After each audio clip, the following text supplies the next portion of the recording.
시간이 되었습니다. 조용히 묵상기도 드리심으로 3월 16일 주일 예배 하나님 앞에 드리겠습니다. 함께 기도합니다.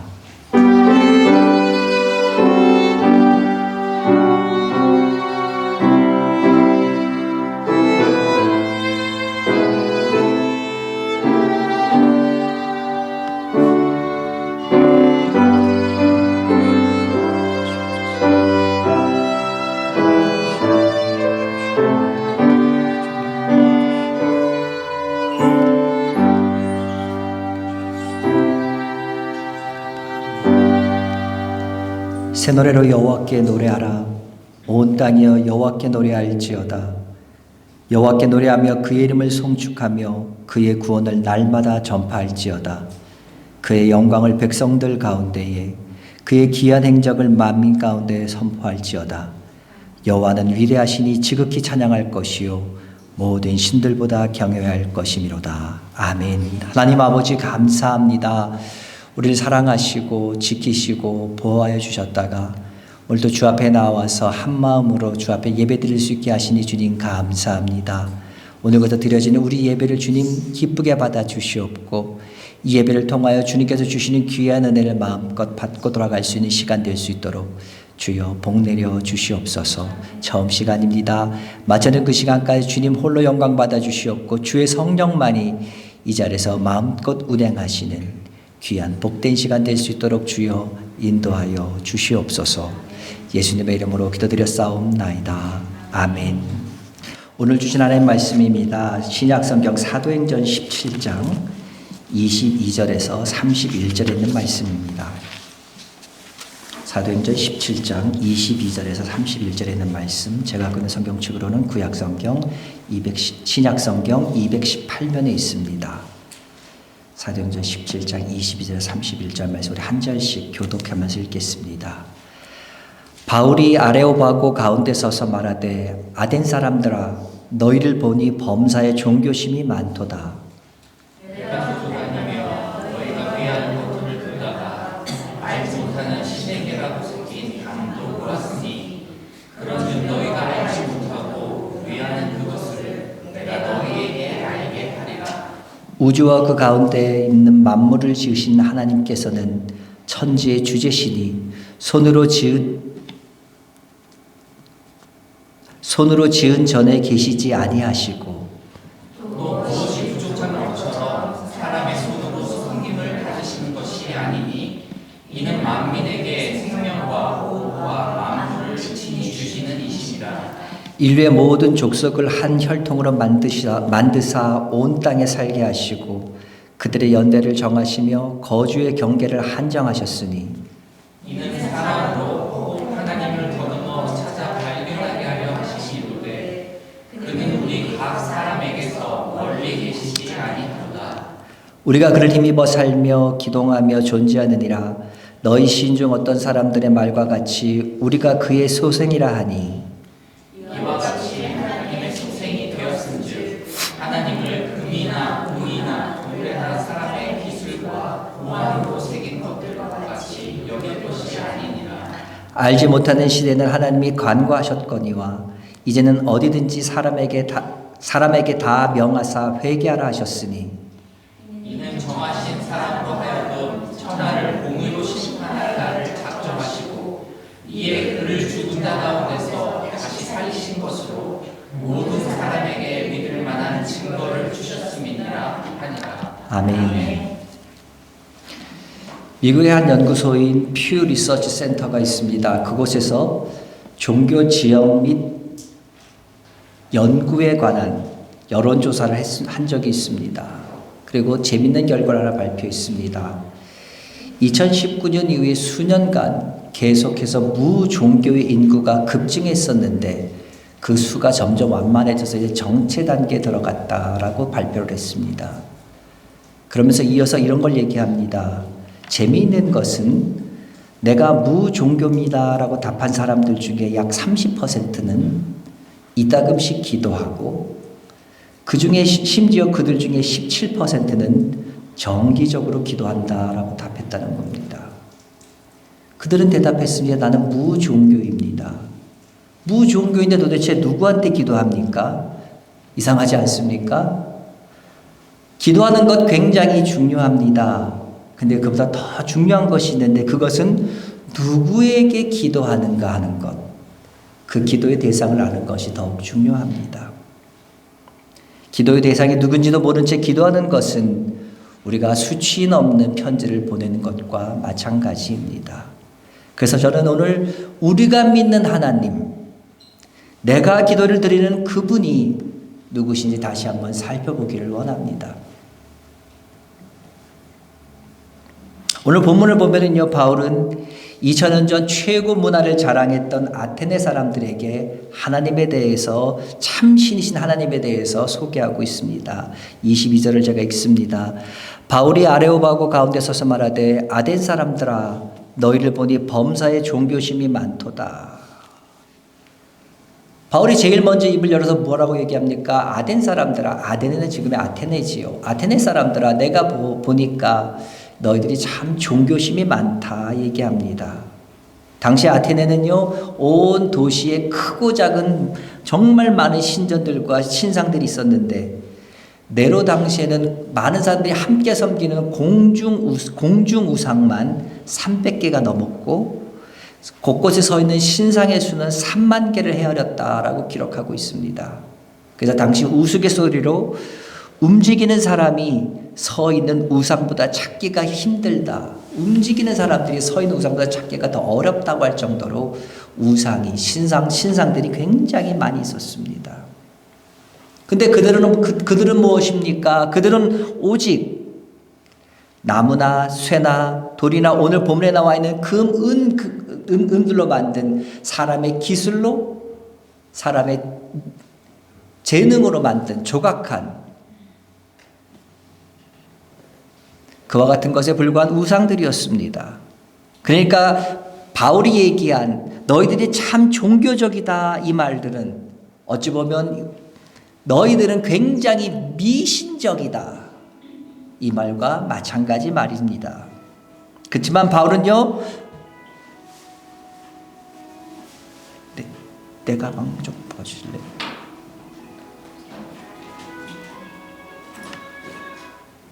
그렇지만 바울은 이 말을 당신들은 참 종교심이 많다라고 지혜롭게 말을 했고 이 말을 들은 아테네 사람들은 아마 굉장히 기분이 좋았던 것 같아요. 그래서 이 말을 듣고 내가 당신의 얘기를 더 듣고 싶습니다 해서 바울을 아레오바고라는 그 당시 어떤 토론의 장이 있었던 그곳으로 바울을 데려오고 옵니다. 만약 바울이 그들을 향해서 야, 이 우상 숭배하는 애들아, 이 멍청한 녀석들아, 저런 돌이나 바위나 이런 것들 너희들이 만들어 놓고 그것을 섬기다니, 이런 멍청한 녀석들, 이런 식으로 아마 그렇게 그들을 비난했다면 그들 가운데 그 누구도 바울의 소리에 귀를 기울이지 않았을 겁니다. 아무리 내가 선포하는 진리가 참되다 할지라도, 아무리 내가 선포하는 진리가 최고의 것이라 할지라도 전하는 사람의 태도가 잘못되면 그 누구도 귀 기울이지 않습니다. 그렇기 때문에 우리는요, 전도할 때 언제나 상대방을 배려하는 태도가 굉장히 중요합니다. 23절 말씀 봅니다. 또 무엇이 부족한 것처럼 23절입니다. 내가 두루다니며 너희가 위하는 것들을 보다가 알지 못하는 신에게라고 새긴 단도 보았으니 그런즉 너희가 알지 못하고 위하는 그것을 내가 너희에게 알게 하리라. 사도 바울은 아테네 사람들에게 너희들은 참 종교심이 많다 그러면서 그들의 마음을 녹입니다. 그러면서 그들에게 친숙한 어떤 접촉점을 찾습니다. 그것은 바로 지나다가 발견하게 된 이름 모를 신에 대한 그 제단을 얘기하면서 바울은 그의 얘기를 시작해 나갑니다. 당시 알지 못하는 신에게라는 제단이 한 곳에만 있는 것이 아니라 꽤 많이 있었다고 합니다. 근데 지금 바울이 얘기하고 있는 그 대상자는 누굽니까? 그들 스스로가 우리들은 지성인이다, 우리들은 굉장히 깨어있는 사람이다 이렇게 생각하고 있는 아테네 사람들입니다. 뿐만 아니라 그들 가운데서도 굉장히 철학적이었던 에피쿠로스 학파와 스토아 학파 철학자들, 그들 앞에서 지금 바울이 얘기하고 있는 거예요. 그러니까 바울이 알지 못하는 신의 제단을 얘기하면서 너희는 스스로 지성인이라고 하면서 내가 예수에 대해서 말하고 사람이 다시 살 수 있다는 부활에 대해서 말하니까 나를 말쟁이로 여기면서 너희들 나를 경멸하는 거면서 우습게 보는데, 너희들 봐라 얼마나 웃기냐. 이름도 없는 신에게라니, 알지 못하게 하는 신이라니, 그러면서 그런 신을 섬긴다니 너희들 얼마나 참 허황된 것을 믿고 있니. 이렇게 충분히 지적할 만했습니다. 근데 바울은 뭐라고 얘기합니까? 오히려 너희가 알지 못하고 위하는 그것들을 내가 너희에게 알게 하겠다 하면서 어떤 그들과의 새로운 접촉점을 찾아갑니다. 그가 이렇게 접촉한 이유는 뭡니까? 우리가 읽지 않았지만 21절에 보면 이런 말씀이 있습니다. 모든 아덴 사람과 거기서 나그네된 외국인들이 가장 새로운 것을 말하고 가장 새로운 것을 듣는 것 외에는 달리 시간을 쓰지 않았다 얘기합니다. 당시 아테네 사람들의 그런 풍조, 아테네 사람들은 어떤 사람들이었냐면 새로운 것을 말하고 새로운 것을 듣는 것을 굉장히 좋아했던, 그것 외에는 다른 시간을 쓰지 않았다는 걸 보니까 늘 언제나 새로운 것을 추구했던 사람들이었던 것 같아요. 그러니까 그들에게 있어서 예수라는 사람, 그리고 그가 죽었다 살아났다는 부활이라는 것들, 이와 같은 얘기는 한 번도 들어보지 못한 새로운 얘기였던 거지요. 그러니까 이들이 관심 가질 수밖에 없은 겁니다. 그래서 그들은 호기심을 가졌고, 이들은 어떤 지적인 이런 것 부분에 대해서 관심을 가질 줄 바울은 알았기 때문에 이렇게 접근해 나갔던 거지요. 근데 뜬금없이 갑자기 예수란 사람을 말하고 부활했다고 말하면 그 사람들이 그것에 대해서 듣지 않을 수 있으니까 바울은 접촉점으로 무엇을 찾습니까? 알지 못하는 신이란 접촉점을 가지고 온 우주를 만드신 하나님에 대해서 설명하기 시작합니다. 그 알지 못하는 그 신이 하나님이다 이 말이 아니라, 당신들이 알지 못하는 신이 있음을 너희들이 인정하고 있지 않느냐? 근데 당신이 알지 못하는 그 신이 천지의 주제시며 참신이신 하나님이 계시다. 그러니까 내가 그분을 설명해 주겠다. 그들 가운데 있었던 지적인 호기심, 알지 못하는 신이 또 있을 것인데 그분이 하나님이신 분도 알지 못하는 신이 있다고 너희들이 인정하고 있는데 하나님이 너희들이 알지 못하는 그러한 신이다라고 지금 하나님을 소개하고 있는 거지요. 그러면서 이제 본격적으로 하나님이 어떤 분이신가에 대해서 얘기합니다. 24절입니다. 우주와 그 가운데 있는 만물을 지으신 하나님께서는 천지의 주제시니 손으로 지은 전에 계시지 아니하시며. 그리스 신화를 여러분들 아실 겁니다. 그리스 신화를 읽어보면 거기 굉장히 많은 신들이 나옵니다. 근데 그 신들이 어떻게 됩니까? 사랑도 하고요, 태어나서 사랑도 하고 결혼도 하고 질투해서 싸우기도 하고요, 서로 죽이기도 합니다. 꼭 뭐와 같습니까? 우리 사람들이 살아가는 모습과 똑같이 살아갑니다. 왜요? 사람들이 만들어낸 얘기이기 때문에 그렇습니다. 근데 바울이 전하는 이 하나님은 우리 인간들에 의해서 만들어진, 너희가 지금 사방에 뿌려놓은 3만 개나 넘는 신상, 그것들 중에 하나가 아니라 사람도 창조하시고 너희들이 저 신상을 만든 데 사용됐던 많은 금, 은, 그런 재료들, 돌, 나무, 철, 이런 모든 이런 것들까지도 창조하신 유일한 분이시다. 그러면서 그 하나님을 가르쳐서 바울은 천지의 주제라고 불렀습니다. 주제란 무슨 말입니까? 주인이란 말하고 똑같은 말입니다.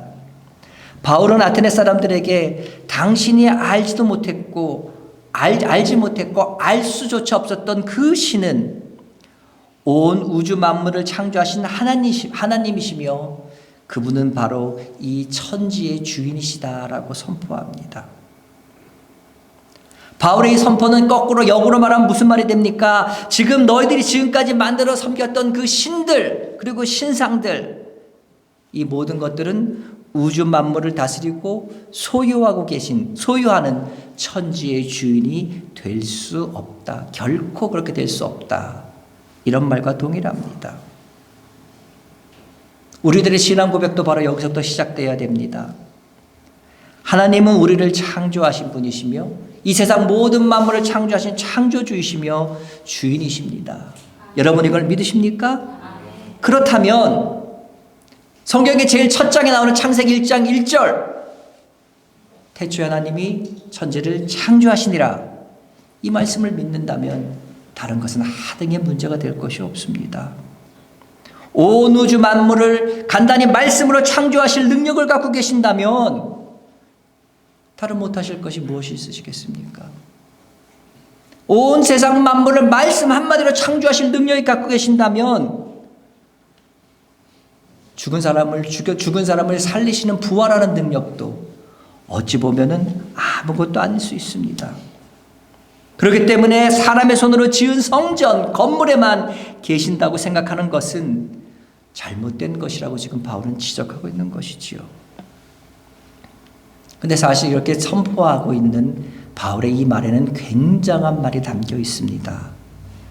바울이 지금 얘기하고 있는 이레오바고 이 어떤 뭐랄까요, 그 토론장, 논술장, 이런 곳 바로 뒤쪽을 남동쪽을 보면은 그것의 오른쪽으로 아테나 니케 신전이 있습니다. 아테나 니케 무슨 말이에요? 나이키죠. 니케니까 승리의 신 아테나 니케 신전이 있고요.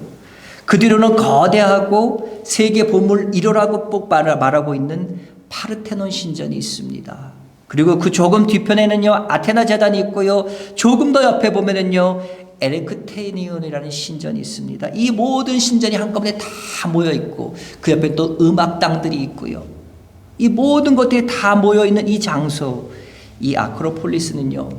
그 누가 봐도 그 웅장함에 화려함에 압도되고도 맙니다. 많이 무너진 지금 보아도 그 무너진 그 모습을 보아도 굉장히 압도적이고 웅장함이 느껴지는데 이 모든 것이 생생하게 제대로 건축되어 있을 땐 그 당시는 얼마나 대단했겠습니까? 헬라 사람들은 저 정도 되는 신전에, 저 정도 되는 건물에 신들이 살고 있을 것이다 생각했기 때문에 그들은 최대한 화려하고 웅장하고 크게 만들었습니다. 그래서 많은 사람들이 건물을 보는 순간 압도당했지요. 그러나 바울은 그 건물에 압도당하기는커녕 얘기합니다. 천지의 주제이신 하나님께서는 사람의 손으로 지은 이와 같은 건축물에 계시는 분이 아니다라고 당당히 선포합니다. 그렇습니다. 이것이 하나님과 우상의 가장 큰 차이입니다. 우상은요 사람이 만들었기 때문에 움직이지 못하고 사람이 놔둔 곳 그 한 곳밖에 있을 수 없습니다. 그러나 우리 하나님 어떤 분이십니까? 하나님 어디에나 계십니다. 집안에도 계십니다. 차 안에도 계십니다. 학교에도 직장에도 내가 원하는 곳 정말 내가 계셨으면 하는 곳에 같이 그곳에도 계시고 내가 정말 안 계셨으면 원하는 그곳마저도 우리 하나님은 계신 분이십니다. 그렇기 때문에 여러분 가운데 만약 예배 드리시는 분면서 우리 하나님은 이 예배당 안에 계시지 이 예배당 안에 계신다 분이다. 그렇게 생각하면 여러분은 우상 숭배식으로 하나님을 섬기는 겁니다. 물론 하나님은 예배드리는 이 가운데 우리와 함께 하십니다. 동시에 하나님은 언제 어디서나 우리와 함께 하시는 임마누엘 되신 하나님이십니다. 그렇기 때문에 하나님께서 계신 그곳은 어디든지 거룩한 곳이며 그렇기 때문에 하나님과 함께하는 그곳은 어디든지 예배드리기에 부족함이 없는 곳입니다. 하나님께서 우리와 그렇게 함께 하시는 것은요 우리가 어떻게 하는가 지켜보고 감시하려고 계신 것이 아닙니다. 우리를 좋은 길로 바른 길로 인도해 주시기 위해서 우리와 함께 하십니다. 우리가 6일 동안에는 하나님 없는 세상에 살다가 오늘 하루만 1시간 정도만 하나님 계신 예배당에 와서 하나님과 함께 있는 것 아닙니다. 6일 동안은요 세상 가운데서 우리가 주님을 믿는 사람으로 흩어진 교회로 살다가 주일에는 함께 모여서 모이는 교회로 예배드리고 있는 것이란 말씀입니다. 25절에서는 또 무슨 말씀합니까? 또 무엇이 부족한 것처럼 사람의 손으로 섬김을 받으시는 것이 아니니 이는 만민에게 생명과 호흡과 만물을 친히 주시는 이심이라.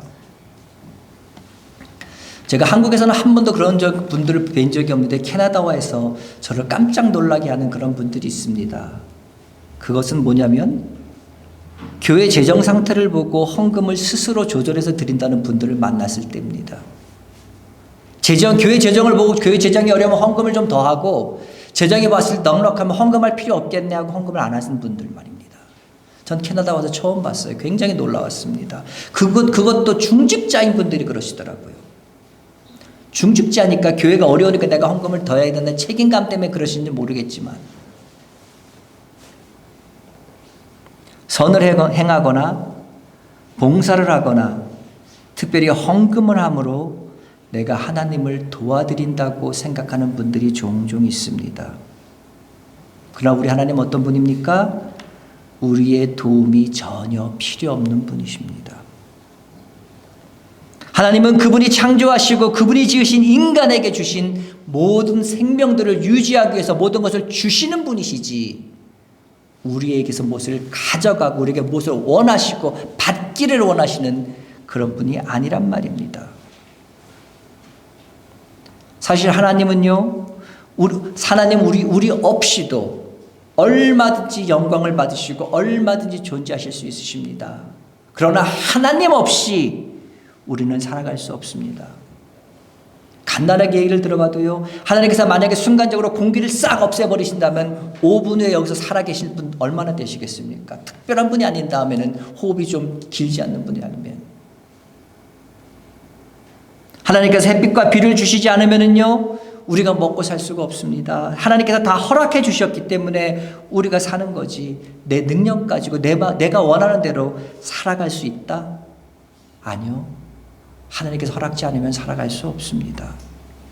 우리가 하나님께 의존하고 있는 것이지 하나님이 우리에게 의존하시는 것이 아닙니다. 우리가 많이 착각하는 것이 하나 있습니다. 내가 죄를 지으면 하나님의 손해를 보시는 것이고 내가 잘하면 하나님의 이득이다. 아닙니다. 내가 죄를 짓든 신앙생활을 잘하든 못하든 하나님은 하나님이십니다. 변함없으십니다. 물론 그 마음에 우리가 신앙생활을 잘못하고 죄악기로 갈 때 그 마음에 우리를 향해서 슬퍼하는 마음이 있으실 겁니다. 그러나 죄악길로 걸어나갈 때에 손해보는 것은 나지 하나님이 아니십니다.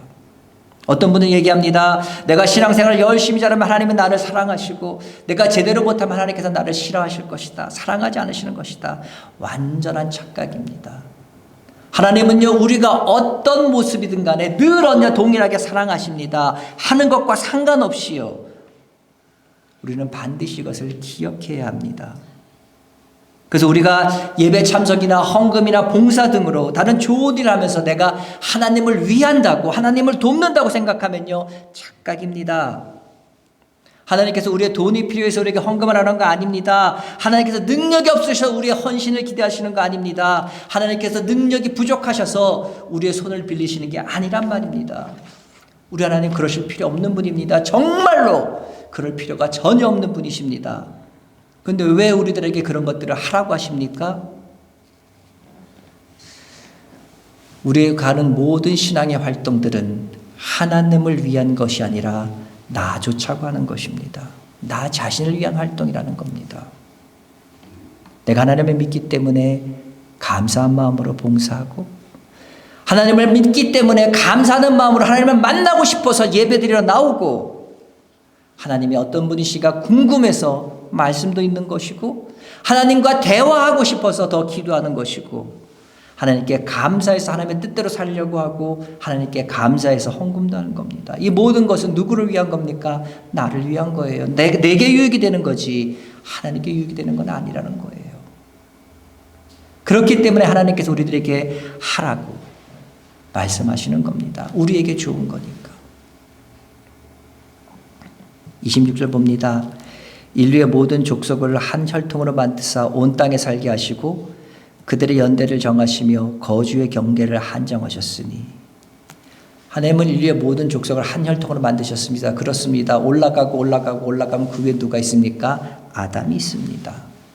한 사람 아담을 통해 만드시고 이 세상 모든 땅에 사람들이 거하도록 하셨습니다. 그리고 그들의 연대를 정하시고 연수를 정하셨다는 거지요. 그리고 그들의 경계를 한정하셨다. 어느 곳에 살 수 있도록 그걸 한정하셨단 말입니다. 다시 말해서 하나님께서 우리 사람들에게 인간에게 역사를 그리고 또 역사의 장을 펼쳐갈 수 있는 무대를 열어주셨다는 말입니다. 근데 하나님께서 이렇게 무대를 제공해 주시고 열어주시고 우리를 떠나신 것이 아닙니다. 어떤 분들은 그렇게 얘기합니다. 하나님께 세상을 만드셨고 우리들이 그것을 살아라, 생육하고 번성해라, 땅에 충만해라 말씀하시고 하나님 팔짱 끼고 저 위에서 쳐다보는 것처럼 이렇게 생각하는 분도 있습니다. 마치 시계를 만드는 장인이 시계를 다 만들어 놓고 밥을 시계 태엽을 감아서 시계가 잘 가니까 그 자리에 놓고 간 것처럼 스스로 알아서 잘 가게 그리고 지켜보는 것처럼 그렇게 생각하는 분들이 있습니다. 이런 철학사상을 이신론이라고 말하는데 절대로 잘못된 겁니다. 성경은 그렇게 말씀하지 않습니다. 그럼 하나님께서는 어디 계십니까? 본문 27절 읽습니다. 이는 사람으로 혹 하나님을 더듬어 찾아 발견하게 하려 하심이로되 그는 우리 각 사람에게서 멀리 계시지 아니하도다. 하나님은 어느 정도로 계신다고요? 우리 사람이 더듬어서 발견하게 하실 정도로, 우리가 손을 뻗으면 만질 수 있을 정도로, 닿을 수 있을 정도로 가까이 계신 우리 하나님이신 줄 여러분 믿으시기 바랍니다. 삼위일체 하나님은요, 우리 역사 속으로 오셨습니다.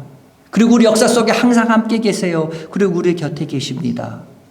그래서 우리는 언제 어디서나 그분을 뵐 수 있고 그분을 느낄 수 있으며 그분과 동행할 수 있습니다. 이 세상 어느 종교가 신이 직접 인간의 세계에 뛰어내려오신 분, 뛰어내려온 종교가 있습니까? 없습니다.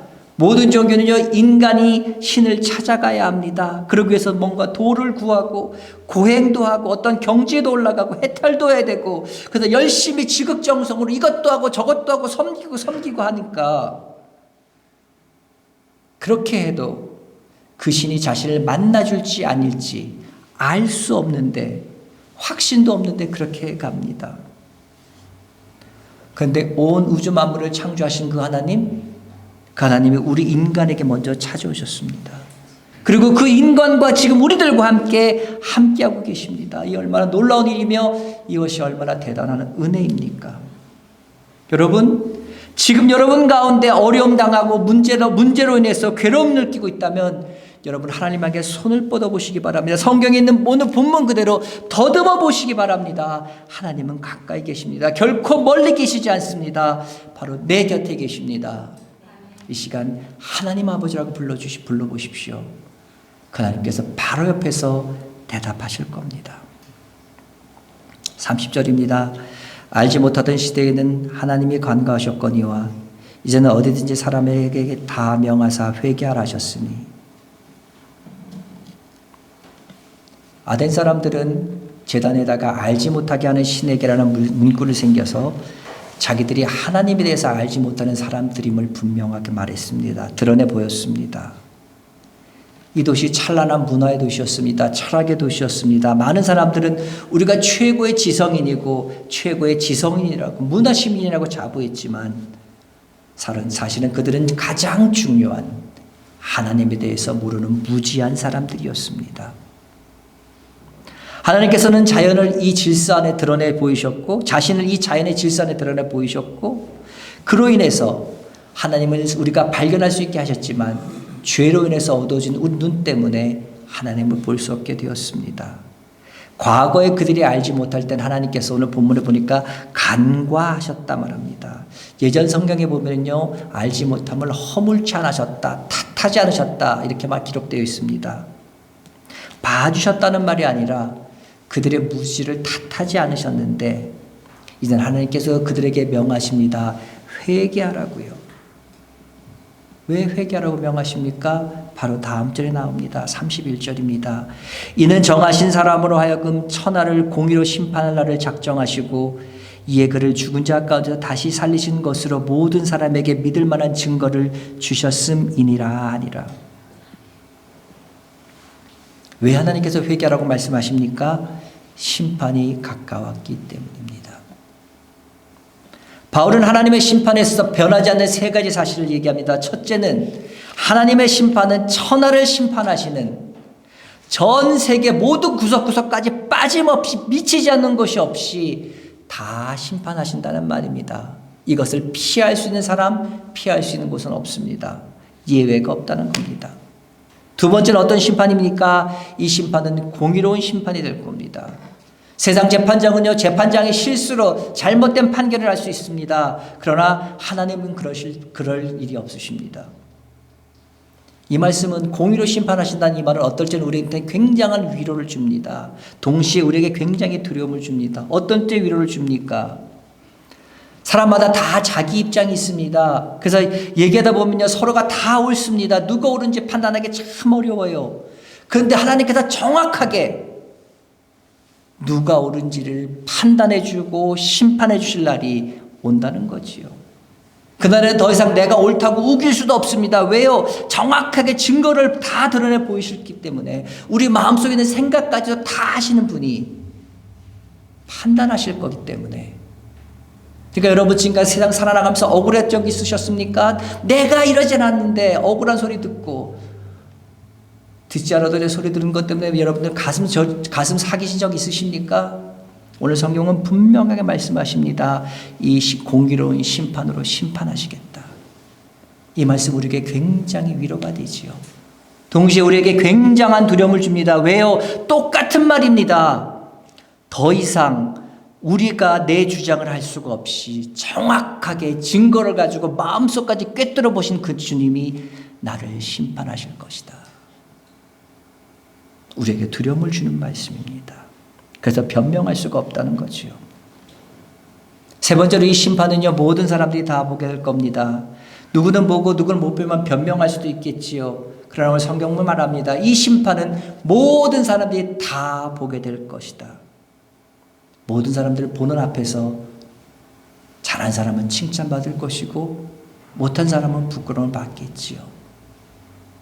하나님 앞에 칭찬받는 사람이 되시기를 주 이름으로 간절히 축원합니다. 우리는 지난주까지 주님이 가르쳐 주신 주기도문에 대해서 살펴보았습니다. 예수님은 산상수훈에서 대표적인 종교 행위인 구제와 금식을 말씀하시면서 그 사이에 너희는 이렇게 기도하라. 그리고 너희 이렇게 기도하지 말라고 기도의 내용을 넣으셨습니다. 저는 이것이 의도적인 것이라고 생각합니다. 기도가 우리의 신앙생활의 중심에 항상 있어야 된다라는 의미라고 저는 생각합니다. 그러면 우리가 왜 기도를 해야 됩니까? 그리고 왜 우리가 기도를 할 때 누구에게 기도해야 합니까? 오늘 본문에 나온 아테네 사람들은 그 어느 도시 사람들보다 더 종교적이고 종교심이 커서 그들이 살고 있는 온 도시를 신전과 신상들로 가득 채우고 있었습니다. 그러나 다른 사람들보다, 다른 도시에 살고 있는 사람들보다 얼마나 내가 믿는 신에 대해 열심을 다하느냐 하는 그 종교심, 우리들이 흔히들 하는 말로 하면 그 신앙심이 그 종교가 더 위대해지거나 그 종교가 참이라는 것을 증거해 주는 것은 아닙니다. 내가 믿고 있는 신앙, 내가 믿고 있는 종교, 내가 기도하는 그분이 참되다는 것은 우리들의 믿음, 우리들의 신앙을 통해 나타나는 것이 아니라 내가 경배하는 대상에 의해서 판가름 납니다. 내가 아무리 정성을 다하더라도 그것이 가짜라면 가짜의 정성을 다한들 그것이 무슨 소용이 있겠습니까? 그렇기 때문에 우리는 기도하면서 우리의 신앙생활을 나가면서 내가 누구를 섬기고 있으며 내가 누구에게 기도를 하고 있는가 그것을 아는 것이 굉장히 중요합니다. 그래서 기도의 첫 자리, 모든 기도의 출발점이 되는 것은 바로 이것입니다. 내가 누구에게 기도하고 있는가. 여러분이 기도하시는 분은 어떤 분이십니까? 우리가 기도하는 분은요, 만유의 주제, 모든 것의 창조자가 되시는 분이십니다. 우리가 기도하는 분은요, 늘 우리와 함께 하시는 임마누엘 되신 분이십니다. 우리가 늘 기도하는 분은요, 부족한 것이 없으신 분입니다. 후히 주시기를 기뻐하시는 분이십니다. 그분은요, 우리를 너무나 사랑하셔서 자기까지도 버리시면서 인간을 먼저 찾아오신 분이십니다. 마지막 순간에 공의로 세상을 심판하실 분이십니다. 그리고 무엇보다 중요한 것은 이 하나님이 바로 우리의 아빠 되시는 분이십니다. 여러분, 이분을 하나님을 아버지라고 부르는 이 특권을 놓치지 않기를 간절히 원합니다. 하나님을 아빠라고 부르면서 아버지라고 부르면서 하나님 앞에 나아갈 때에 우리 마음에 있던 걱정, 근심, 염려, 불안 다 떠나고 하나님께서 위로부터 주시는 평안이, 하나님께서 위로부터 주시는 기쁨이, 하나님께서 우리에게 어떻게 살아나갈지를 분명히 보여주시는 가운데 매일매일 날로 샘솟아 날 줄로 믿습니다. 이 기쁨을, 이 평안을, 하나님을 아버지라고, 하나님을 아빠라고 부르는 이 특권을 가지면서 누리시면서 누리면서 살 수 있는 사랑하는 로고스 교회 성도 되시길 주님의 이름으로 축원합니다. 기도합니다. 하나님 아버지 감사합니다. 우리는 늘 언제나 기도합니다. 습관적으로 하나님 아버지라고 기도했습니다. 그러나 오늘 우리가 기도하는 그 하나님이 얼마나 대단한 분이시며 우리가 기도하는 그 기도 대상이 어떤 분이신지, 얼마나 참된 분이시며 우리를 아끼며 사랑하는 분이신지 다시 한번 돌아보게 됩니다.